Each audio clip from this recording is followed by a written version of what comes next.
ഈ വീഡിയോ വിശ്വാസികൾക്കടക്കം ഒരു തിരുത്ത് പറയാൻ വേണ്ടിയാണ്. നമ്മളെ സംബന്ധിച്ചിടത്തോളം നമ്മൾ തിസ്റ്റുകളൊക്കെ എതിർക്കാറുണ്ട്. പക്ഷേ നമ്മൾ സത്യസന്ധമായിട്ടായിരിക്കണം ആ എതിർപ്പ് എന്നുള്ളത്. നമ്മളുടെ എതിർഭാഗത്താണ് എന്നുള്ളത് കൊണ്ട് എന്തും ആരോപിക്കാം എന്ന രൂപം ശരിയല്ല.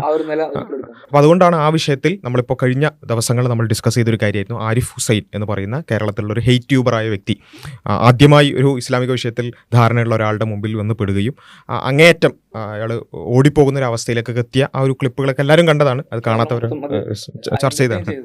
അപ്പോൾ എനിവേ ആ ഒരു സംസാരത്തിൽ വന്നിട്ടുള്ളൊരു വിഷയം, ആ വിഷയത്തിൽ പലപ്പോഴും വിശ്വാസികളുടെ ഭാഗത്തു നിന്നൊക്കെ എത്തീസ്റ്റുകൾക്കെതിരെ ആ കാര്യങ്ങളൊക്കെ ഉന്നയിക്കുമ്പോൾ വരുന്ന കുറച്ച് കാര്യങ്ങൾ, അത് നമ്മൾ കൃത്യമായി അതിൻ്റെ യാഥാർത്ഥ്യം എന്താണ് എന്നുള്ളതാണ് നമ്മൾ ഈ ഒരു വീഡിയോയിൽ ഡിസ്കസ് ചെയ്യുന്നത്. അപ്പോൾ ആദ്യം ആ ഒരു ഭാഗം, പ്രത്യേകിച്ചും നിരീശ്വരവാദികൾക്ക് എങ്ങനെയാണ് സ്വന്തം അമ്മയുമായി അല്ലെങ്കിൽ മക്കളുമായി അല്ലെങ്കിൽ രക്തബന്ധത്തിലുള്ളവരുമായി ലൈംഗിക ബന്ധം അത് തെറ്റാണെന്ന് പറയാൻ സാധിക്കുമോ എന്നുള്ള ചർച്ച പലതവണയായിട്ട് ആ ഒരു ഡിസ്കഷനിൽ വന്നിരുന്നു. ചെറിയൊരു ഭാഗം നമുക്ക് വേണമെങ്കിൽ കാണാം. Science doesn't say anything about sleeping with one's mother.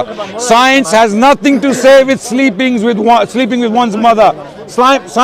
Science simply says if you sleep with a human being, another human being, this will happen. That will happen. So why wait. It doesn't. I didn't interrupt you. It doesn't say why it's wrong or why it's right. It doesn't say that. So science is not his defense. He has no answer. അപ്പോൾ ഇതിൽ ഒരുപാട് ചർച്ച നടന്നിട്ടുണ്ട്. ഇതിൽ ഈ നുണയനായ വ്യക്തി പറയാൻ ശ്രമിച്ചത് സയൻസ് ആണ്, അമ്മപങ്ങളുമായിട്ടുള്ള ഭോഗം പാടില്ല, ഇൻസെസ്റ്റ് പാടില്ല എന്നതിന്റെ റീസൺ ആയിട്ട് പറയുന്നത് സയൻസ് ഞങ്ങളോട് പറയുന്നതാണ്. അപ്പോൾ വളരെ വ്യക്തമായിട്ട് പറയും സയൻസ് അമോറൽ ആണ് എന്ന് വെച്ചാൽ ഒരു മൊറാലിറ്റി പറയുന്നത് ശരിയാണെന്നോ തെറ്റാണെന്നോ പറയില്ല. സയൻസ് ജസ്റ്റ് എക്സ്പ്ലെയിൻസ് ഇത് ഇങ്ങനെ സംഭവിക്കും, അങ്ങനെ സംഭവിച്ചാൽ ചെയ്യണ്ടേ അതൊന്നും സയൻസ് പറയില്ല. ഇത് ഇങ്ങനെയാണ് സംഭവിക്കുക, ഇത് ഇങ്ങനെയാണ് സംഭവിക്കുക, മാത്രമേ സയൻസ് പറയുള്ളൂ. ഈ ഡിസ്കഷന്റെ ഇടയിൽ തന്നെ അവിടുന്ന് അടക്കം പരാമർശിക്കപ്പെട്ടൊരു കാര്യമാണ് കേരളത്തിൽ ഈ ആരിഫ് അടക്കം ഭാഗമായിട്ടുള്ള എസൻസ് ഗ്ലോബൽ, അത് നിരീശ്വരവാദ സംഘടനയാണ്. എസൻസ് ഗ്ലോബലിന്റെ വേദിയിൽ എന്ത് ചെയ്തിട്ടുണ്ട്, ഇത് അത് പരസ്പര സമ്മതമുള്ളവരാണെങ്കിൽ നിങ്ങൾക്ക് ചെയ്യാം എന്ന് പറഞ്ഞിട്ടുണ്ട് എന്നുള്ളത് ആ ഒരു ഡിസ്കഷൻ, അത് ആ ഡിസ്കഷന്റെ ഇടയിൽ വന്നൊരു കാര്യമാണ്. അപ്പോൾ ഇതുമായി ബന്ധപ്പെട്ടുകൊണ്ടാണ് നമ്മൾ പ്രധാനമായിട്ടും മനസ്സിലാക്കേണ്ടത്. ശരിയാണ്, കോഴിക്കോട് വെച്ച് നടന്ന ലിറ്റ്മസ് എന്ന പേരിലുള്ള എസൻസിന്റെ ഒരു പ്രോഗ്രാമിലാണ് അത്തരത്തിലൊരു പരാമർശം ഉണ്ടായിട്ടുള്ളത്. പക്ഷേ അത് പറയുമ്പോൾ വിശ്വാസികളായ ആളുകൾ തന്നെ പലപ്പോഴും പറയുന്ന ഒരു അബദ്ധം നമ്മൾ എന്ത് ചെയ്യേണ്ടത്, തിരുത്തി തന്നെ മുന്നോട്ട് പോകേണ്ടതുണ്ട്. അതെന്ന് വെച്ചാൽ പല ആൾക്കാരും പല നിരീശ്വരവാദികളെ എതിർക്കുന്ന പല വിശ്വാസികളും മനസ്സിലാക്കിയിട്ടുള്ളതോ അല്ലെങ്കിൽ അവരുടെ പോസ്റ്റുകളിലൊക്കെ നമുക്ക് കാണുമ്പോൾ തോന്നുന്നൊരു കാര്യം, ഈ വീഡിയോ ഇട്ടുകൊണ്ട് പലപ്പോഴും പറയുന്ന ഒരു പ്രതികരണത്തിൽ അതിലൊരു കാര്യം, ഈ പിന്നെ സ്വന്തം അമ്മയുമായി അല്ലെങ്കിൽ മക്കളുമായൊക്കെ ബന്ധപ്പെട്ട് കുട്ടികൾ ഉണ്ടാക്കി അങ്ങനെ ഒക്കെ അങ്ങനത്തെ ഒരു ജീവിതം മുന്നോട്ട് കൊണ്ടുപോകുന്നത് നിരീശ്വരവാദികൾ അനുകൂലിക്കുന്നതാണ്, അല്ലെങ്കിൽ അതാണ് എസൻസിന്റെ വേദിയിൽ പറഞ്ഞത്, നിലപാടാണ് എന്ന അർത്ഥത്തിൽ പലപ്പോഴും പറയാറുണ്ട്. യെസ്. അപ്പോൾ അവിടെ ആ ഒരു കാര്യം ക്ലാരിഫൈ ചെയ്യുക എന്നുള്ളതാണ് നമ്മൾ ഉദ്ദേശിക്കുന്നത്. അപ്പോൾ അത് ഞാൻ വെറുതെ പറയുന്നതല്ല, ഇത് പറഞ്ഞ നിരീശ്വരവാദി തന്നെ അതിൻ്റെ വിശദീകരണം പറഞ്ഞിട്ടുണ്ട്. അത് നമ്മൾ അംഗീകരിക്കുക എന്നുള്ളതാണ് ഏറ്റവും പ്രധാനം. അതുകൊണ്ട് തന്നെ എന്താണ് ആ നിരീശ്വരവാദ വേദിയിൽ പറഞ്ഞത് എന്നുള്ളത് നമുക്ക് പരിശോധിച്ച് നോക്കാം. അത് അവർ പറഞ്ഞ ആൾക്കാർ പറയുമ്പം അത് കൃത്യമായിട്ട് നമ്മൾ കേൾക്കുക എന്നുള്ളത് നമ്മുടെ ഒരു ബാധ്യതയാണ്. അതുകൊണ്ട് നമ്മളത് കേൾക്കുക. ഒന്നാമത്തെ കാര്യം പറയാനുള്ളത് ഇൻസെസ്റ്റുമായിട്ട് ബന്ധപ്പെട്ട കാര്യമാണ്. ആ കളിയാട്ടം എന്ന് പറയുന്ന പ്രസന്റേഷൻ ഒരു റീപ്രൊഡക്റ്റീവ് സെക്സിനെ പറ്റി എക്സ്പ്ലെയിൻ ചെയ്യുന്ന ഒരു വീഡിയോയെ ആയിരുന്നില്ല. അപ്പൊ അങ്ങനെയാണെങ്കിൽ നമ്മൾ ഉറക്കം വരുന്നത് എങ്ങനെയാണ് ഒരു മെയിൽ ആൻഡ് ഫീമെയിൽ ഗ്യാമറ്റോജനിസിസ് മുതൽ അല്ലെങ്കിൽ അതിനു മുമ്പുള്ള കാര്യങ്ങൾ മുതൽ തുടങ്ങി ഫെർട്ടിലൈസേഷനോ അല്ലെങ്കിൽ അതിനുശേഷമുള്ള ഡെവലപ്മെന്റ് ബയോളജിയൊക്കെ പറഞ്ഞിട്ട് വേണം നമ്മൾ അതിലേക്ക് കടക്കാൻ. അതൊരു റീപ്രൊഡക്റ്റീവ് ബയോളജിയെ പറ്റി പറയുകയാണ്. അങ്ങനെ ഒരു സംഭവമേ അതിൻ്റെ അകത്തില്ല. അത് അവിടെ പറഞ്ഞത് റീപ്രൊഡക്റ്റീവ് ആയിട്ടുള്ള ഒരു സെക്സിനെ പറ്റി അല്ല. ഇത് വളരെ പ്രധാനപ്പെട്ട ഒരു കാര്യം. ഇതാണ് നിങ്ങൾ നോട്ട് ചെയ്യേണ്ട പോയിന്റ്. യെസ്. അപ്പോൾ കൃത്യമായിട്ട് മനസ്സിലാക്കുക, എസൻസിന്റെ വേദിയിൽ കളിയാട്ടം എന്ന പേരിലാണ് ആ ഒരു അപ്പോൾ അത് പിന്നീട് എന്താ വെച്ചാൽ ഈ ഒരു സമ്മേളനത്തിൽ ഈ ഒരു പ്രസംഗം നടത്തി, അതായത് അമ്മയായിട്ടോ പെങ്ങളായിട്ടോ അല്ലെങ്കിൽ മക്കളായിട്ടോ അടക്കം ഈ ബന്ധത്തിൽ ലൈംഗിക ബന്ധത്തിൽ ഏർപ്പെടുന്നത് അത് പരസ്പര സമ്മതമുണ്ടെങ്കിൽ ശരിയാണ്, അത് തെറ്റാണെന്ന് പറയാൻ പാടില്ല എന്ന് പറഞ്ഞ് അവിടെ സമ്മേളനം നടന്നു. അതിന്റെ വീഡിയോ പുറത്തുവിട്ടു, ആളുകളൊക്കെ കണ്ടു. അതിൽ അപ്പോഴൊന്നും പ്രശ്നം തോന്നാത്ത ആൾക്കാർക്ക് വിശ്വാസികൾ അതിനെ എതിർത്തപ്പോൾ എന്ത് ചെയ്തു, അത് വീഡിയോ ഡിലീറ്റ് ചെയ്യേണ്ടി വന്നു. അപ്പോഴാണ് അവർക്ക് അത് മനസ്സിലായത്. അല്ല, ഒരു പ്ലാറ്റ്ഫോമൊന്നും കിട്ടില്ല, അത് പിൻവലിക്കപ്പെട്ട വീഡിയോ ആണ്. അവർ നമ്മളതിലുണ്ട് കേട്ടോ, പ്രശ്നമുണ്ടെന്നും നമ്മളെ കാണുന്നുണ്ട്. പ്രശ്നമാണെന്ന് തോന്നുന്നതും പബ്ലിക്കിന് പിൻവലിക്കുന്ന എപ്പോ മാത്രമാണ് മതവിശ്വാസികൾ അതിനെതിരായിട്ട് വിശ്വാസികൾ എതിർത്തപ്പോൾ മാത്രമാണ്. അതുവരെ കേട്ടിരുന്ന ആളുകൾക്കോ സംഘാടകർക്കോ പ്രസംഗികനോ ഒരു നിലക്കും പ്രശ്നം തോന്നാത്ത പ്രസംഗിന് ഇപ്പം പ്രശ്നം തോന്നിയിട്ടില്ല. അപ്പൊ ഇനിവേ നമ്മൾ അദ്ദേഹത്തിന്റെ വിശദീകരണം ഇതാണ്. ഞാൻ അമ്മയുമായിട്ടോ പെങ്ങളുമായിട്ടോ അത്തരത്തിൽ മക്കളുമായിട്ടുള്ള ഈ ബന്ധങ്ങൾ, ലൈംഗിക ബന്ധം, അത് റീപ്രൊഡക്റ്റീവ് സെക്സിനെ കുറിച്ചല്ല പറഞ്ഞത്. എന്ന് വെച്ചാൽ അമ്മയായിട്ടും പെങ്ങളുമായിട്ടും അങ്ങനെയുള്ള രക്തബന്ധത്തിലുള്ളവരുമായി ബന്ധപ്പെട്ട് കുട്ടികൾ ഉണ്ടാകുന്ന, അങ്ങനെ റീപ്രൊഡക്ഷന് വേണ്ടി അങ്ങനെ ചെയ്യുന്ന കാര്യമല്ല പറഞ്ഞത് എന്നുള്ളതാണ് അദ്ദേഹത്തിന്. അത് ഈ എതിർക്കുന്ന ആളുകളൊന്ന് മനസ്സിലാക്കണം, അദ്ദേഹത്തിന്റെ വിശാല മനസ്കത മനസ്സിലാക്കണം. അത് കുട്ടികൾ ഉണ്ടാക്കാൻ പാടില്ല, അത് പ്രത്യേകം ശ്രദ്ധിക്കുക. നിങ്ങൾക്ക് ആസ്വാദനത്തിന് വേണ്ടിയിട്ടുള്ള സെക്സ് അത് വിശദീകരിക്കുന്നുണ്ട്. ഒരു റിക്രിയേഷണൽ സെക്സിനെ പറ്റിയാണ്, നിങ്ങളുടെ ഒരു വിനോദത്തിന് വേണ്ടിയിട്ട് മാത്രം സെക്സ് ആസ്വദിക്കുന്ന ഒരു കാര്യത്തെ മാത്രം നിർത്തിയാണ് പറഞ്ഞിട്ടുള്ളതെന്ന് ആ പ്രസന്റേഷൻ കാണുന്ന ആർക്കും മനസ്സിലാക്കാനുള്ളത്. പക്ഷെ എങ്കിലും ഇപ്പോഴും മനസ്സിലാക്കാത്ത ചില പുരോഗമനവാദികൾ പോലും ഉണ്ട് എന്നുള്ളത് മറ്റൊരു സത്യം, അതവിടെ നിൽക്കട്ടെ. അപ്പം അങ്ങനെയാണ് ഉണ്ടായത്. അപ്പം റിക്രിയേഷണൽ സെക്സിനെ പറ്റിയാണ് പറയുന്നത്, അപ്പൊ റീപ്രൊഡക്റ്റീവ് സെക്സിനെ പറ്റി അല്ല അവിടെ പറഞ്ഞത്, വെറുതെ മാനസിക ഉല്ലാസത്തിന് വേണ്ടിയിട്ടുള്ളത്. അപ്പൊ മാനസിക ഉല്ലാസത്തിന് വേണ്ടി അമ്മയുമായി പെങ്ങളുമായി മക്കളുമായിട്ടൊക്കെ ബന്ധപ്പെടുന്നത് മാത്രമാണ് അദ്ദേഹം ഉദ്ദേശിച്ചത്. താല്പര്യമുണ്ടെങ്കിൽ അങ്ങനെ ആയിക്കോട്ടെ, നമ്മൾ എന്തിനാ എതിർക്കുന്നത്? റിപ്രൊഡക്ഷൻ സംഭവിക്കാൻ പാടില്ല, ശ്രദ്ധിക്കണം. അത് എല്ലാവരും ചില ആൾക്കാരൊക്കെ ഇയാളെ എതിർക്കാൻ വേണ്ടിയിട്ട് പിന്നെ വലിയ എസ് ആയിട്ടൊക്കെ വരുന്നുണ്ട്. എന്നുവെച്ചാൽ പിന്നെ മക്കളുമായി അല്ലെങ്കിൽ രക്തബന്ധത്തിലും ഉള്ളവരുമായി ബന്ധപ്പെട്ടാൽ അങ്ങനെ ഉണ്ടാകുന്ന മക്കൾക്ക് ജനിതകമായ പ്രശ്നങ്ങൾ ഉണ്ടെന്നൊക്കെ പറഞ്ഞാൽ എസ് ഒക്കെ എഴുതിയിട്ട് വരുന്നുണ്ട്. അവർക്കൊക്കെ ഉള്ള മറുപടി കൂടിയാണ്, ഞങ്ങളങ്ങനെ മക്കൾ ഉണ്ടാക്കുന്നതിന് കാര്യമല്ല പറഞ്ഞത്. മക്കളെ ഉല്ലാസത്തിന് വേണ്ടി, ഒരു രസത്തിന് വേണ്ടി, റിക്രിയേഷന് വേണ്ടി, എൻജോയ്മെന്റിന് വേണ്ടി എന്ത് ചെയ്യുക, ഈ തരത്തിലുള്ള ബന്ധങ്ങൾ അത് മാത്രമാണ് ഉദ്ദേശിച്ചത്. നിങ്ങൾ കൊണ്ടുവരുന്ന എസ്സേകളും പ്രസന്റേഷനുകളും ഇത് ഒഴിവാക്കിയിട്ട് നിങ്ങൾ എങ്ങനെയാണ് ഇതിനെ വിലയിരുത്തുന്നത് പറഞ്ഞ ഒരു ഉപകാരപ്പെടുക. ഈ കുട്ടികൾ ഉണ്ടാകുന്നില്ലെങ്കിൽ, ജനിതക പ്രശ്നമുള്ള അർത്ഥത്തിൽ പുതിയ തലമുറ ഉണ്ടാകുന്നില്ലെങ്കിൽ അപ്പൊ നിങ്ങൾക്ക് അത് ഓക്കെ അല്ലേ? അത് മാത്രല്ല, ഈ ലണ്ടൻ മണ്ടനും അവിടെ പോയിട്ട് തന്നെ പറഞ്ഞത്, അതായത് കുട്ടികൾക്ക് കുറെ പ്രശ്നം ഉണ്ടാവും. അപ്പൊ ലണ്ടൻ മണ്ടനോട് അവിടെ ഉള്ള മനുപ്രസത എന്നോ പറഞ്ഞിട്ടുണ്ട്, ലണ്ടൻ മണ്ടൻ അത് കേട്ടില്ല, ശ്രദ്ധിക്കണം.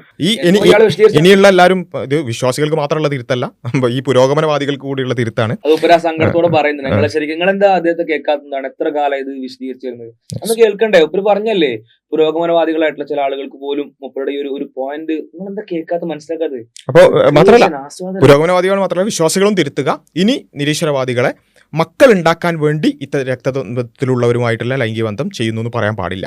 അവർ രസത്തിന് വേണ്ടി അമ്മയുമായി പെങ്ങളുമായി മക്കളുമായി ഒക്കെ ബന്ധപ്പെടുന്നത് മാത്രമാണ് അവർ ഉദ്ദേശിച്ചത്. രസത്തിന് ആ ഒരു ആസ്വാദനത്തെ ഒരു പേഴ്സണൽ ഫ്രീഡം സ്പേസ് ഒക്കെ ആയിട്ട് കൊടുക്കാൻ പ്രോഗ്രസീവ്നെസ് ഉള്ള ആളുകൾ ശ്രദ്ധിക്കുക. വിശ്വാസികൾ വിമർശിക്കാതിരിക്കാം, നമുക്ക് എന്തായാലും തെറ്റാണ്. നമുക്കത് ഇനി ആസ്വാദനമാണോ, കുട്ടി ഉണ്ടാവോ, ജനിതക അതൊന്നും നോക്കേണ്ട ആവശ്യമില്ല, നമുക്ക് തെറ്റാണ്. പക്ഷെ പുരോഗമനവാദികൾ ഇതുവരെ അതിനെ എതിർക്കുന്നത് അത് കുട്ടികൾക്ക് ജനിതക പ്രശ്നം ഉണ്ടെന്നുള്ളതാണ്. ലണ്ടൻ മണ്ടൻ അടക്കമുള്ള ഈ ആളുകളൊക്കെ എതിർക്കുന്ന വെച്ചാൽ കുട്ടികൾക്ക് ജനിതക പ്രശ്നം ഉണ്ടാകുന്നുള്ളൂ. അപ്പൊ നിങ്ങൾ എന്ത് ചെയ്യുക, അത് മനസ്സിലാക്കുക, അങ്ങനെ ജനിതക പ്രശ്നങ്ങൾ ഉണ്ടാവില്ല. ആ ആസ്വാദനത്തിനുള്ള ഫ്രീഡം സ്പേസ് എന്ത് ചെയ്യുക, കൊടുക്കാൻ ശ്രമിക്കുക. നമ്മൾ ആദ്യം ഒന്നുകൂടി കേൾക്കേണ്ട ഒരു കാര്യം അതാണ്. അതായത് കോഴിക്കോട് വെച്ച് അവരുടെ സംസ്ഥാന സമ്മേളനത്തിൽ വെച്ച് നടത്തിയ ആ പ്രസ്താവന, അത് പുരോഗമനത്തിന്റെ ഉത്തുംഗതയിൽ നിന്നുകൊണ്ടുള്ള ഒരു കാര്യം കൃത്യമായിട്ട് കേൾക്കണം. ഒരു പ്രസ്താവന. നമുക്കത് കേൾക്കാം. സ്വതന്ത്ര ലൈംഗികത നമ്മുടെ പാർട്ടാണ്. സ്വതന്ത്രത എന്ന് പറയുന്നത്, അല്ലെങ്കിൽ സ്വതന്ത്ര ചിന്താഗതിയുടെ ഒരു പാർട്ടാണ് സ്വതന്ത്ര ലൈംഗികത. അല്ലാതെ അതിനു വേണ്ടിയിട്ടല്ല ഇവിടെ കൊടിയും പിടിച്ചുകൊണ്ട് നടക്കുന്നത്. പക്ഷെ അത് ഒരു പാർട്ടാണ്. നമ്മൾ ലൈംഗികതയെ കാണുന്നത് മ്യൂച്വൽ കൺസെന്റിന്റെ അടിസ്ഥാനത്തിലാണ്. പരസ്പര സമ്മതത്തോടു കൂടിയുള്ള ലൈംഗിക ബന്ധത്തോടെ ഒരു കാരണവശാലും എതിർക്കേണ്ട കാര്യമില്ല, ഈവൻ ഇൻ ഇൻസെസ്റ്റ് സെക്സ്. മനസ്സിലാക്കണം, ഇംഗ്ലീഷ് ആയതുകൊണ്ട് മനസ്സിലാകാതെ പോരുത്. രക്തബന്ധത്തിലുമുള്ളവരുമായുള്ള ബന്ധം ആണെങ്കിൽ പോലും അതിനെ എതിർക്കേണ്ട കാര്യമില്ല. ഒറ്റ കാര്യം നോക്കൊണ്ട് പരസ്പര സമ്മതം ഉണ്ടോ, അച്ഛനും മകളും ആണെങ്കിലും അല്ലെങ്കിൽ അമ്മയും മകനും ആണെങ്കിലും ആരാണെങ്കിലും പരസ്പര സമ്മതം രണ്ടാൾക്കും ഓക്കെ ആണോ, ദെൻ നോ പ്രോബ്ലം. അതാണ് ഇൻസെസ്റ്റ് സെക്സിലാണെങ്കിലും എന്ത് ചെയ്യേണ്ടില്ല, പ്രശ്നമില്ല എന്നാണ് സംസ്ഥാന സമ്മേളനത്തിൽ, യുക്തിവാദി സംസ്ഥാന സമ്മേളനത്തിൽ പറയാണ്. എല്ലാവരും ഇരുന്ന് കേൾക്കുകയാണ്, ആസ്വദിച്ച് കേൾക്കുകയാണ്. പക്ഷെ അദ്ദേഹം ഉദ്ദേശിച്ചത് എന്തായാലും നമ്മളത് അംഗീകരിക്കണം. എന്തായാലും കുട്ടികൾ ഉണ്ടാക്കുന്ന കാര്യമല്ല അദ്ദേഹം ഉദ്ദേശിച്ചത്, അത് പറഞ്ഞത് നമ്മൾ എന്ത് ചെയ്യണം, അംഗീകരിക്കണം. അവർക്ക് ആഗ്രഹമുണ്ടെങ്കിൽ നമ്മൾ, അല്ലെങ്കിൽ പരസ്പര സമ്മതം ഉണ്ടെങ്കിൽ എതിർക്കപ്പെടേണ്ട കാര്യമില്ല. അതുകൊണ്ട് തന്നെ ചില സ്വതന്ത്ര ചിന്തകർക്ക് ഒരു രീതിയുണ്ട്, ഇല്ലേ? 100 സ്വതന്ത്ര ചിന്തകളുണ്ടെങ്കിൽ 1001 സ്വതന്ത്ര ചിന്തകളാണുള്ളതെന്നാണ് പറയുന്നത്. അതുകൊണ്ട് തന്നെ ചില സ്വതന്ത്ര ചിന്തകർ വളരെ ഇത് ഞാൻ ഇനി ഇതിനെ അനുകൂലിച്ചു കഴിഞ്ഞാൽ മറ്റുള്ളവരെന്തായിരിക്കും കരുതുന്നത്, ചിലർ വിചാരിക്കും പ്രതികൂലിച്ചാൽ എന്തായിരിക്കും കരുതുന്നത്. അതുകൊണ്ട് വളരെ നല്ല മൗനം, ഗൗരവതരമായിട്ടുള്ള മൗനമൊക്കെ ചിലരങ്ങ് അവലംബിച്ചു കളയും. എന്തൊരു ക്രൂരതയാണ് നിങ്ങൾ ഈ ഗൗരവകരമായിട്ടുള്ള മൗനം അവലംബിക്കുന്ന ആളുകൾ പാടില്ലാത്ത കാര്യം. സംസാരിക്കൂ, നിങ്ങൾ നിരന്തരം എന്ത് ചെയ്യുക, വേദി കെട്ടി പറയാ നിങ്ങൾക്ക് അമ്മയെ ബോയിക്കാം, പെങ്ങളെ ബോയിക്കാം. മൗനൊരിക്കലും പാടില്ല. നിങ്ങൾ മിണ്ടാതിരിക്കുക പോലും ചെയ്യരുത്. നിങ്ങൾ എല്ലാ ദിവസവും എന്ത് ചെയ്യുക, ഒരാഴ്ച ഓരോ പരിപാടി വെച്ചോളൂ, ഓരോ കവലയിൽ വന്നിട്ട് ഇവിടെ ഇങ്ങനെ പറഞ്ഞു. അതാണ് നിങ്ങൾക്ക് ചെയ്യാൻ പറ്റുന്ന ഏറ്റവും വലിയൊരു കാര്യം. അപ്പൊ അങ്ങനത്തെ വിപ്ലവങ്ങൾ സൃഷ്ടിക്കണം, അല്ലാതെ നിങ്ങൾ മിണ്ടാതിരിക്കരുത്. സ്വന്തം ഇന്ത്യയുടെ ബാധ്യതയാണ് ഇത് പറയുന്നതാണ്. Yes. പറയുമ്പോ ഈ റിക്രിയേഷൻ ആണ് ഉദ്ദേശിക്കുന്നതിലൂടെ എന്ത് ചെയ്യാം? ആസ്വാദനത്തിന് വേണ്ടി മാത്രം എന്നുള്ളത് അതെ, നമ്മള് മനസ്സിലാക്കുക. കുട്ടിയൊന്നും ഉണ്ടാവരുത്, ആസ്വദിക്കുക, നിർത്തുക എന്നുള്ളത്. അതിൽ പ്രത്യേകം മനസ്സിലാക്കേണ്ട ഒരു കാര്യം, ഇത് പറയുമ്പോൾ പോലും ചില ആൾക്കാർ വിചാരിക്കുക ഓക്കെ ആ വ്യക്തി അല്ലെങ്കിൽ ആ നിരീശ്വരവാദ സംഘടന അങ്ങനെ പറഞ്ഞു, അവരുടെ വാദം ഓക്കെ അങ്ങനെയാണെങ്കിൽ വാദപ്രകാരം അല്ലെങ്കിൽ അതിൻ്റെ അടിസ്ഥാനങ്ങൾ പ്രകാരം ഇതെങ്ങനെയാണ് തെറ്റാവുന്നത് എന്ന് നിങ്ങൾ എന്ത് ചെയ്യുക, മനുപ്രസാദിനെ ബോധ്യപ്പെടുത്തുക. നിങ്ങൾ പരസ്പരം ഒരു സംവാദം സംഘടിപ്പിച്ചോളൂ. നിരീശ്വരവാദ പ്രകാരം ഇൻസെസ്റ്റ് തെറ്റാകുമോ? പ്രത്യേകം മനസ്സിലാക്കണം, മക്കളുണ്ടാകുന്ന നല്ലതാണ്. എൻജോയ്മെൻറ്റിന് വേണ്ടി ഇൻസെസ്റ്റ് നടത്താൻ പറ്റുമോ ഇല്ലേ? പറ്റും എന്നുള്ളതിന് നിരീശ്വരവാദത്തിൻ്റെ ലോകവീക്ഷണ പ്രകാരമാണ് മനുപ്രസാദ് സംസാരിക്കുന്നത്. നിങ്ങൾ ആ മനുപ്രസാദ് പറഞ്ഞുകൊണ്ട് നിങ്ങൾ എടുക്കണമെന്നില്ല, പക്ഷേ എന്തുകൊണ്ട് എടുത്തുകൂടാ? അതായത് 2 അഡൽട്സാണ്, 2 പരസ്പര സമ്മതമുള്ള പ്രായപൂർത്തിയായ ആൾക്കാരാണ്, അവർക്ക് പരസ്പരം ഇഷ്ടമുണ്ട് എങ്കിൽ അത് പാടില്ല എന്ന് പറയാൻ നിങ്ങൾക്ക് എന്താണ് മാനദണ്ഡം? നമ്മളന്ന് ഫിക്ഷൻ റൂമിൽ ഈ വിഷയം വന്നപ്പോൾ നമ്മൾ ചോദിച്ചൊരു കാര്യമായിരുന്നു, ഓക്കെ തെറ്റാണ് നിങ്ങൾ പറയുന്നു, നിങ്ങളുടെ ഒരു പേഴ്സണൽ വാല്യൂ നമ്മൾ റെസ്പെക്ട് ചെയ്യുന്നത്, നിങ്ങളുടെ മൂല്യത്തെ റെസ്പെക്ട് ചെയ്യുന്നത്. പക്ഷെ ആ മൂല്യത്തെ ഞങ്ങൾ റെസ്പെക്ട് ചെയ്യുന്നത് എന്തുകൊണ്ടാണെന്ന് വെച്ചാൽ നിങ്ങൾക്ക് ആ മൂല്യം കിട്ടിയത് മതമൂല്യങ്ങളിൽ നിന്നാണ്, മതം നിലനിൽക്കുന്ന സമൂഹത്തിൽ നിന്നാണ് എന്നുള്ളതുകൊണ്ടാണ്.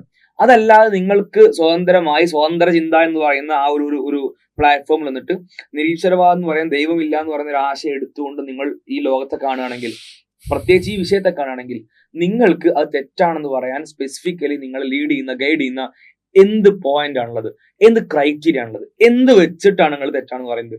ചില ആൾക്കാർ ഹാം പ്രിൻസിപ്പൽ ഒക്കെ എടുത്തിട്ട് വേറൊരാൾക്കും ദോഷം ഉണ്ടാവാൻ പാടില്ല, സമൂഹത്തിന് ദോഷം ഉണ്ടാവാൻ പാടില്ല, അപ്പൊ അതിൽ കുട്ടികൾ ഉണ്ടായാൽ ആ കുട്ടികൾക്ക് ദോഷമാണ്, ജനിതക രോഗമുള്ള കുട്ടികളുണ്ടാവുക, ജനിതക പ്രശ്നമുള്ള കുട്ടികളുണ്ടാവുക, ആ കുട്ടികൾക്ക് പ്രശ്നമാണ്, അതിലൂടെ സമൂഹത്തിന് പ്രശ്നമാണ്, അതുകൊണ്ട് തെറ്റാണെന്ന് പറയാൻ ശ്രമിക്കാറുണ്ട്. അവിടെയാണ് മനുപ്രസാദ് വളരെ വ്യക്തമായിട്ട് അയാളുടെ പോയിന്റ് വിശദീകരിക്കുന്നത്. അയാളും അങ്ങനെ ഒരു ദോഷം സമൂഹത്തിൽ ഉണ്ടാവാൻ ഉദ്ദേശിച്ചിട്ടില്ല. അയാളൊരു നല്ലൊരു എന്താ പറയാ ചിന്തയോടുകൂടിയാണ് ഇത് പറയണത്. ആസ്വദിക്കണം, കുറച്ച് ആൾക്കാർക്ക് ഒരു ആസ്വാദനം കിട്ടണം. എന്തുകൊണ്ടാണ് പറയുന്നത്? ഒരിക്കലും സമൂഹത്തിന് ദോഷം ഉണ്ടാവേണ്ട ആവശ്യമില്ല, മക്കൾ ഉണ്ടാവേണ്ട ആവശ്യമില്ല. അങ്ങനെ മക്കൾ ഉണ്ടാകുന്നില്ലെങ്കിൽ, ഹാം ഉണ്ടാകുന്നില്ലെങ്കിൽ ഇയാൾ പറഞ്ഞതുപോലെ റിക്രിയേഷണൽ ആസ്വാദനത്തിലുള്ള പർപ്പസ്, അങ്ങനെയുള്ള സെക്ഷൻ എന്താണ് പ്രശ്നം? മാതാപിതാക്കളും മക്കളും തമ്മിൽ, അല്ലെങ്കിൽ സഹോദരന്മാർ തമ്മിൽ ഇൻസെസ്റ്റ് റിലേഷൻഷിപ്പ് എന്ന് പറയുന്ന ഈ കാര്യങ്ങളൊക്കെ ഉൾക്കൊള്ളുന്ന ആ ഒരു റിലേഷൻഷിപ്പിന് എന്താണ് പ്രശ്നം? നിങ്ങളുടെ ഉള്ളിലുള്ള, ഇപ്പൊ നമ്മളൊക്കെ ഒരു മത സമൂഹത്തിലാണ് ജീവിക്കുന്നത്, മതാത്മകമായ സമൂഹം. ആ മത ധാർമ്മികതക്കപ്പുറത്തേക്ക്, മതം നമ്മളെ ചെറുപ്പത്തിലൊക്കെ പഠിപ്പിച്ച കുറേ ധാർമ്മികത, അതുകൊണ്ടായിരിക്കും ചില ആൾക്കാർക്ക് എന്നാലും ഞാൻ എത്തിസ്റ്റ് ആണെങ്കിൽ എനിക്കത് അംഗീകരിക്കാൻ പറ്റില്ല എന്ന് പറയുന്ന കുറേ ആൾക്കാർ ഇത് കേൾക്കുന്നവരുണ്ടാവും. പക്ഷേ നിങ്ങളുടെ പണ്ട് പഠിച്ച മത ധാർമ്മികതയല്ല, അതൊക്കെ ഒഴിവാക്കിയിട്ട് നിങ്ങൾ സ്വതന്ത്രമായിട്ട് ആലോചിച്ച് നോക്ക്. 2 അഡൽട്സ്, പരസ്പര സമ്മതമുണ്ട്, ഇഷ്ടമുണ്ട്, എല്ലാം ഉണ്ട്, ഹാമില്ല, മക്കൾ ഉണ്ടാക്കാത്തതുകൊണ്ട് തന്നെ ഹാമും ഇല്ല, എങ്കിൽ പിന്നെ എങ്ങനെ നിങ്ങൾക്ക് തെറ്റെന്ന് പറയാൻ പറ്റുക? എന്താണ് അവിടുത്തെ സംഭവിക്കുന്ന പ്രശ്നം? എന്ത് പ്രശ്നമാണ് സംഭവിക്കുന്നത്? അമ്മ മകൻ രണ്ടുപേർക്കും ഒരുപാട് ഇഷ്ടമാണ് ഈ പ്രവർത്തനത്തിൽ ഏർപ്പെടാൻ, വേറൊരു തരത്തിലുള്ള പ്രയാസം അവിടെ സംഭവിക്കുന്നില്ല. അങ്ങനെയാണെങ്കിൽ നിങ്ങളുടെ പോയിന്റ് ഓഫ് വ്യൂ ഈ 2 അഡൾട്ടുകൾ, 2 വ്യക്തികൾ, ദൈവമില്ല, 2 മാറ്ററുകളുടെ കൂടിച്ചേരലാട്ട രണ്ട് ജീവികൾ, ഈ 2 ജീവികൾ എന്തിന് ആ ഇഷ്ടത്തോടു കൂടി താല്പര്യത്തോടു കൂടി അവിടെ നിൽക്കുന്ന സമയത്ത് എന്തിന് ഈ പ്രവർത്തനത്തിന് വിട്ടു നിൽക്കണം? അവർക്ക് ആസ്വാദനം ഉണ്ടാകുന്ന പ്രവർത്തനത്തിന് മുതിരാതിരിക്കാൻ എന്ത് കമ്മിറ്റ്മെന്റ് ആണ് അവർ സ്വീകരിക്കേണ്ടത്? എന്ത് മാനദണ്ഡം വെച്ചിട്ടാണ് അവർ പ്രവർത്തനത്തിൽ മാറി നിൽക്കേണ്ടത്? ഇത് പറയുമ്പോൾ ചില ആൾക്കാരൊക്കെ പറയും ഈ പിന്നെ ഇങ്ങനെയുള്ള രക്തബന്ധത്തിലുള്ളവർക്ക് അങ്ങനെ തോന്നൂല എന്നൊക്കെ പറയും. അത് തോന്നാത്തതിന് പല കാരണങ്ങളുണ്ട്. ഒന്ന്, ഒരു ഭദ്രമായ കുടുംബ സംവിധാനത്തിൽ ജനിക്കുന്നത് കൊണ്ട് അങ്ങനെ തോന്നാത്ത പല അതിനുള്ള എക്സ്പ്ലനേഷൻസ് ഒക്കെ ഉണ്ട്. ഇവിടെ ചോദ്യം എന്താണെന്ന് വെച്ചാൽ, തോന്നിയാൽ, അങ്ങനെ തോന്നുന്നവരുണ്ട്. ഇപ്പോൾ വെസ്റ്റേൺ ലോകത്തൊക്കെ ഇൻസെസ്റ്റിന് വേണ്ടി വാദിക്കുന്ന ഒരുപാട് ആൾക്കാരുണ്ട്. എന്നുവെച്ചാൽ കുടുംബ ബന്ധത്തിൽ അത്ര വലിയ ബന്ധങ്ങളൊന്നും ഇല്ലാതാകുമ്പോൾ സ്വാഭാവികമായിട്ട് എന്ത് ചെയ്യും, ഈ തോന്നാതിരിക്കുന്ന ഈ അവേർഷൻ കുറയും. അങ്ങനെ ഇപ്പോൾ തന്നെ ഈ പോണോഗ്രഫിയിലൊക്കെ ഇൻസെസ്റ്റ് ഒരുപാട് സെർച്ചുകളാണ് ഒരുപാട് വരുന്ന ഇഷ്ടംപോലെ സ്റ്റഡീസ്. 2017 പോൺഹബ് പുറത്തോട്ട കണക്ക് പ്രകാരം പ്രത്യേകിച്ചും മോം എന്ന കീവേഡാണ് ഏറ്റവും കൂടുതൽ പോൺ സൈറ്റുകളിൽ സെർച്ച് ചെയ്യപ്പെട്ടു എന്നുള്ളതാണ്. അതിനർത്ഥം എന്താണ്? ഒരുപാട് ആളുകൾ ഇത് സെർച്ച് ചെയ്യുന്നു, ഇതിനെ ആഗ്രഹിക്കുന്നു, ഇതിനെ ഇഷ്ടപ്പെടുന്നു എന്നുള്ളതാണ്. അങ്ങനെ ഇഷ്ടം വന്നാൽ, താല്പര്യം വന്നാൽ, ആഗ്രഹം വന്നാൽ, അപ്പോൾ നമുക്ക് തോന്നാതിരിക്കാൻ, ഇപ്പൊ പൊതുവേ നമുക്കൊന്നും എന്തില്ല, അങ്ങനെ ചിന്ത തന്നെ വരില്ല. അത് വരാതിരിക്കാൻ ഒരു എക്സ്പ്ലനേഷൻ ഉണ്ട്. പക്ഷേ ഈ പറഞ്ഞ സ്വതന്ത്ര ചിന്തയും ഫാമിലി സിസ്റ്റം തകരുന്ന ഒരു അവസ്ഥയൊക്കെ ഉണ്ടായി കഴിഞ്ഞാൽ സ്വാഭാവികമായിട്ടും ആ ഒരു അവേർഷൻ കുറയുന്നുണ്ട് സൊസൈറ്റിയിൽ പല ആളുകൾക്കും. സാധ്യത കൂടുതലാണ്. അങ്ങനെ വന്നു കഴിഞ്ഞാൽ വരാതിരിക്കാനുള്ള എക്സ്പ്ലനേഷൻ അല്ല ചോദിക്കുന്നത്. ഇതൊക്കെ ഞാൻ എല്ലാ പഴുതും അടച്ചിട്ടാണ് ഞാൻ ചോദിക്കുന്നത്. വരാതിരിക്കാനുള്ള എക്സ്പ്ലനേഷൻ ഓക്കെ, വന്നു കഴിഞ്ഞാൽ കുറേ ആൾക്കാർ ഇവിടെ ഉണ്ട് സൊസൈറ്റിയിൽ. അതുകൊണ്ടുള്ള ഈ മനുപ്രസാദ് ഇങ്ങനെ സംസാരിക്കുന്നത്, ഇങ്ങനെയുള്ള യൂറോപ്പിലൊക്കെ ഒരുപാട് ആൾക്കാർ ഇൻസെസ്റ്റിന് വേണ്ടി വാദിക്കുന്നത്. അങ്ങനെ വന്നു കഴിഞ്ഞാൽ അത് തെറ്റാണെന്ന് പറയാനുള്ള മാനദണ്ഡം എന്താണ്? മക്കളുടെ കാര്യം പറയരുത്. 2 പോയിന്റ് നമുക്ക് പറയാൻ ഉണ്ടാവുക. ആ 2 പോയിന്റ് ക്ലോസ് ചെയ്യണം. ഒരു പോയിന്റ് പറഞ്ഞാൽ ഇതുകൊണ്ട് സമൂഹത്തിന് ഹാം ഉണ്ടാവും, ജനിക്കുന്ന കുട്ടികൾക്ക് ജനിതക പ്രശ്നങ്ങളുണ്ട്, അത് ക്ലോസ് ആയി. അത് ക്ലോസ് ചെയ്തു. കാരണം കുട്ടികൾ ഉണ്ടാക്കാനുള്ള റിപ്രൊഡക്റ്റീവ് സെക്സ് അല്ല, റിക്രിയേഷൻ സെക്സ് ആണ്, ആസ്വാദന സെക്സ് മാത്രമാണ്. അത് ക്ലോസ് ആയി. രണ്ടാമത്തെ പോയിന്റ് പറയാൻ സാധ്യത പറഞ്ഞാൽ അതിന് അങ്ങനെ ആർക്കും തോന്നൂലല്ലോ, അങ്ങനെ ആരും ഇല്ലല്ലോ എന്നുള്ളതാണ്. അപ്പൊ നിങ്ങൾ കണ്ണ് തുറന്ന് കാണുക, ലോകത്തേക്ക് നോക്കുക, അങ്ങനെ ഒരുപാട് മനുഷ്യരുണ്ട്. പൊതുവെ ആർക്കും അങ്ങനെ തോന്നാറില്ല. പക്ഷെ പൊതുവെ എന്ന കാറ്റഗറി മാറ്റി വെച്ചാൽ ഒരു കൂട്ടം ആളുകൾ അങ്ങനെ നിലനിൽക്കുന്നുണ്ട്. അതിന് പല കാരണങ്ങളുണ്ട്. ഫാമിലി സിസ്റ്റം തകരുക, പോൺ കൺസപ്ഷൻ, അതേപോലെ തന്നെ ഈ ഭയങ്കരമായ ഫ്രീ തിങ്കിങ് എന്ന പേരിൽ ഭയങ്കരമായ ഭൗതികത, ഇങ്ങനെയുള്ള പല കാരണങ്ങൾ, ഒരു മൂല്യങ്ങളില്ലാത്ത ജീവിതം നയിക്കുക, ഇങ്ങനെ പല കാരണങ്ങൾ കൊണ്ട് ഒരുപാട് ആൾക്കാർക്ക് തോന്നുന്നുണ്ട്. അപ്പൊ തോന്നുന്ന ആള് റിപ്രൊഡക്റ്റീവ് സെക്സ് അല്ലാതെ, കുട്ടികൾ ഉണ്ടാക്കുന്ന സെക്സ് അല്ലാതെ ഇങ്ങനെ തോന്നുന്ന ഒരാൾക്ക് അത് ചെയ്യാൻ പാടില്ല എന്ന് പറയാൻ നിങ്ങളുടെ കയ്യിൽ എന്തെങ്കിലും ന്യായമുണ്ടോ? സിംപിളി ഒറ്റവാക്കി ചോദിച്ചാൽ ഈ രണ്ട് കാരണങ്ങളും മാറ്റി വെച്ചാൽ, ഈ രണ്ട് കാരണങ്ങളും ഇല്ലാത്തൊരവസ്ഥയിൽ കുട്ടികളെ ജനിപ്പിക്കാനില്ലാതെ ഇത്തരത്തിൽ അമ്മയോടോ പെങ്ങളോടോ താല്പര്യം തോന്നുന്ന ഒരു മനുഷ്യര് നിങ്ങളത് ചെയ്യരുത് എന്ന് പറയാൻ നിരീശ്വരവാദത്തിന്റെ കയ്യിൽ എന്ത് പോയിന്റ് ആണുള്ളത്? എന്ത് ധാർമ്മിക മാനദണ്ഡമാണുള്ളത്? അത് പറയുക എന്നുള്ളതാണ് നിരീശ്വരവാദികൾ ചെയ്യേണ്ടത്. അപ്പൊ ലണ്ടനിൽ പോയി പൊട്ടു, ഓക്കെ, ആ പെട്ടതിന്റെ വീഡിയോ എല്ലാവരും കണ്ടു. പക്ഷേ നിങ്ങൾക്ക് ഇനി എക്സ്പ്ലെയിൻ ചെയ്യും. ഇപ്പൊ ഇത് ഞാൻ പറയുന്നത് ഇത് വെറും ഒരു മനുപ്രസാദിന്റെ വിഷയമല്ല. യൂറോപ്പിൽ ഒരുപാട് ആൾക്കാർ അതിന് വേണ്ടി വാദിക്കുന്നുണ്ട്, കേരളത്തിൽ അതിന് വാദിക്കുന്നുണ്ട്. മനുപ്രസാദിന്റെ ആ ഒരു വിഷയമൊക്കെ ഉണ്ടായപ്പോൾ ആ സമയത്ത് സോഷ്യൽ മീഡിയയിൽ പറഞ്ഞ ഒരു കമന്റ് നമ്മൾ അന്ന് അത് റിയാക്ട് ചെയ്തിരുന്നു. ഇതാ ഒരു വ്യക്തി ഇട്ട കമന്റാണ്, ഇൻസെസ്റ്റ് നെക്രോഫീലിയ. ഇത് പറയണം, ഇൻസെസ്റ്റ് പറഞ്ഞാൽ ഈ പറഞ്ഞ അമ്മ പെങ്ങൾ അങ്ങനെയുള്ള രക്തബന്ധത്തിലുള്ളവരുമായിട്ടുള്ള ബന്ധങ്ങൾ. നെക്രോഫീലിയ ആണ് മരിച്ച ഒരാള് ശവഭോഗം എന്ന് വേണമെങ്കിൽ പറയാം. മരിച്ച ഒരാളുമായി ലൈംഗിക ബന്ധത്തിൽ ഏർപ്പെടുക എന്ന് വെച്ചാൽ മരിക്കുന്നതിന് മുമ്പ് തന്നെ സമ്മതമൊക്കെ വാങ്ങി വെക്കുക, എന്നിട്ട് മരിച്ചിട്ട് ഇവര് ലിംഗം കൊണ്ടാണ് ചിന്തിക്കുന്നത് തോന്നിപ്പോവും ഇവരൊക്കെ ഈ എക്സ്പ്ലനേഷൻ. അപ്പൊ ഏതായാലും ഇങ്ങനെ ഒരു ശവത്തെക്കുറിച്ചൊക്കെ ഇങ്ങനെ ചിന്തിക്കാൻ പറ്റും നിങ്ങൾക്ക് മനസ്സിലാകുന്നില്ല. പക്ഷെ പോട്ടെ, ഇവരുടെ കമന്റാണ്. അപ്പോൾ ഇൻസെസ്റ്റ് നെക്രോഫീലിയ ഒക്കെ ഇഷ്ടമുള്ളവർക്ക് തമ്മിലാവാം. ഇനി അതിനുള്ള സ്വാതന്ത്ര്യം ഉണ്ടാകണം, ആ രീതിയിൽ സമൂഹം ഉയർന്ന് ചിന്തിക്കണം. അപ്പോൾ ഏതായാലും ഇതിങ്ങനെ ചിന്തിക്കുന്ന ആൾക്കാരുണ്ട്, ഞാൻ പറഞ്ഞല്ലേ. അപ്പോൾ എവേർഷൻ്റെ കാര്യം ഒന്നും പറഞ്ഞു വരേണ്ടതാ. ഇതുപോലെയുള്ള മനുപ്രസാദിനെ പോലുള്ള ആൾക്കാർ സൊസൈറ്റിയിലുണ്ട്. അവരോട് എന്തടിസ്ഥാനത്തിൽ നമുക്ക് സ്വതന്ത്ര ചിന്തയുടെ അടിസ്ഥാനത്തിൽ ഇത് തെറ്റാണെന്ന് പറയാൻ പറ്റും? ഇനി അതിന് ഒരു റിപ്ലൈ കമന്റ് കൊടുത്ത ഒരു എത്തീസ്റ്റിന്റെ കമന്റ് കൂടിയുണ്ട്. ഇതൊരു എത്തീസ്റ്റാണ്, വേറൊരു എത്തീസ്റ്റ് അതിന് മറുപടി ആയിട്ട് കൊടുക്കുകയാണ്. അതും കൂടി പറഞ്ഞാൽ അതിനാണ് മതം വിട്ടത് എന്നൊക്കെ പറഞ്ഞു കളയും. അതേ വിഷയമുള്ളൂ.